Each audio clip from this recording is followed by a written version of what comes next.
আউযু বিল্লাহি মিনাশ শাইতানির রাজিম। বিসমিল্লাহির রহমানির রহিম। মা সমাবেশ পূর্ব জামালপুর সরকারি প্রাথমিক বিদ্যালয় কর্তৃক আয়োজিত আজকের মা সমাবেশের সম্মানিত সভাপতি উপস্থিত আছেন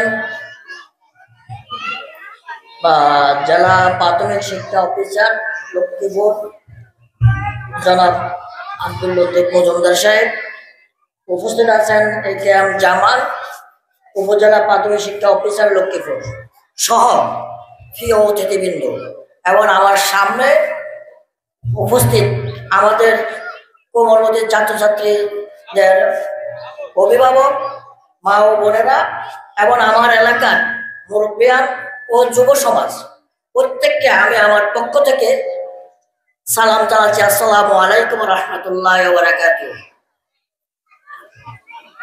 প্রিয় উপস্থিতি, আমরা আজকের এই মা সমাবেশ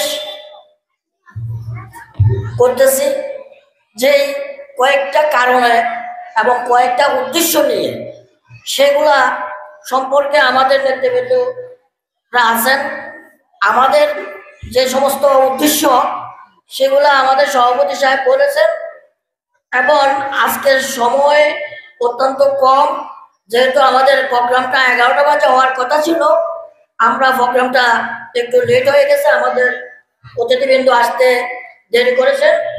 তো আমি আসলে দু চারটা কথা বলার সুযোগ পেয়েছি অভিভাবক হিসাবে, এবং আমিও একটা বাচ্চার বাবা, ওই হিসাবে আমি আজকে এখানে আপনাদেরকে দু চারটা কথা বলবো।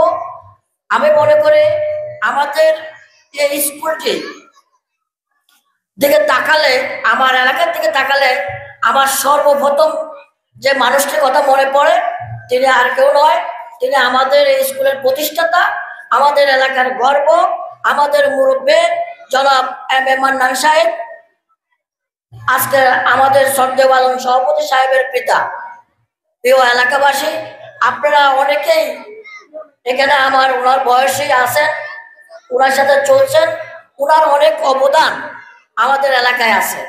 আমাদের এলাকায় অনেক মসজিদ, মাদ্রাসা, মক্তব, বিভিন্ন এরিয়াতে জনাব মুক্তাদি বেলাল সাহেবের পিতা, আমাদের সভাপতি সাহেবের পিতা এম মান্নান সাহেবের অবদান তুলে ধরলে অনেকক্ষণ বলতে হবে।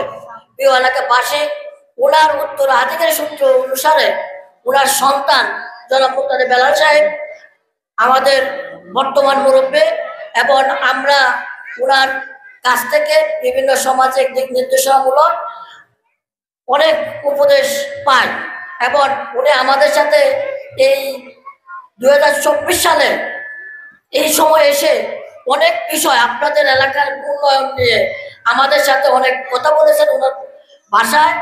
আমরা ওগুলা বাস্তবায়ন করবো, ওগুলো এখন আলোচনা করতে চাচ্ছি না, তবু আপনাদেরকে একটু বলে রাখলাম।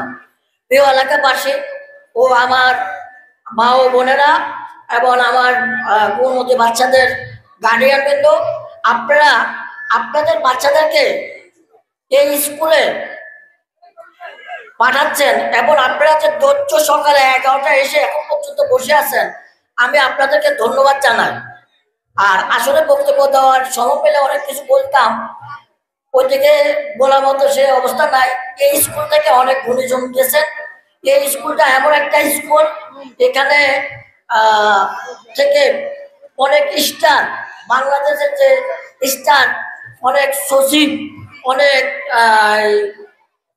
অফিসার, অনেক পদধারী লোক যারা বর্তমানে দেশকে নেতৃত্ব দিচ্ছে, এরকম অনেক লোক এই স্কুল থেকে বের হয়েছে। আমরা বর্তমান অবস্থানে আসে দেখি যে আমাদের স্কুলের বিশাল একটা বেহাল অবস্থা।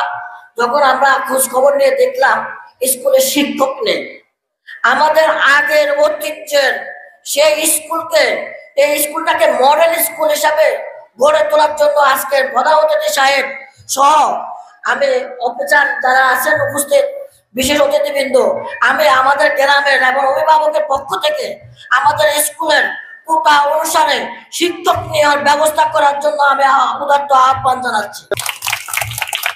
প্রিয় উপস্থিতি, আমি পাশাপাশি আমাদের এখানে একটা ভবন তৈরির দরকার, যে এখানে আমাদের ভবনের কার্যক্রম হচ্ছে অত্যন্ত সম্পূর্ণ একটা ভবন তৈরির জন্য আমি আজকের এখানে প্রধানমন্ত্রী সহ উপস্থিতি সকলের নিকট উদার্ত আহ্বান জানাচ্ছি এলাকাবাসীর পক্ষ থেকে। এই উপস্থিতি বলার জন্য অনেক কিছু আছে, আমি সামান্য সামান্য টাচ দিয়েছি, মানে কি বলতে চাচ্ছি সেটা বলে শেষ করতে পারতেছি না, কারণ হলো সময় কম। আরো সময় পাইলে হয়তো আমি সবগুলা বিস্তারিত বলতাম, তবে আমি জায়গায় জায়গায় টাচ দিয়ে আমি এক পর্যায়ে শেষ করতে চাচ্ছি। এ বলে আজকের এই মঞ্চে দাঁড়িয়ে আমাদেরকে আমাদের হেড টিচারকে কবে আমাদের এখানে জয়েন করার জন্য বলবেন, এখন আমাদের দুজন শিক্ষক কিভাবে আমরা পেতে পারি। আমি জানি শিক্ষক নিয়োগের সময় এখন শিক্ষক নিয়োগের ব্যবস্থা আপনারা করবেন কিনা সেই কথাটা আপনাদের কাছ থেকে আমরা জানতে চাই। অভিভাবক হিসাবে, এই এলাকার জনগণ হিসাবে আপনাদের কাছে আমাদের দাবি, আমাদের স্কুলকে উন্নত এবং মডেল স্কুল হিসাবে গড়ে তোলার জন্য আপনারা আমাদেরকে সাহায্য করবেন, এটা বলে আমি আমার বক্তব্য এখানে শেষ করলাম। আসসালামু আলাইকুম।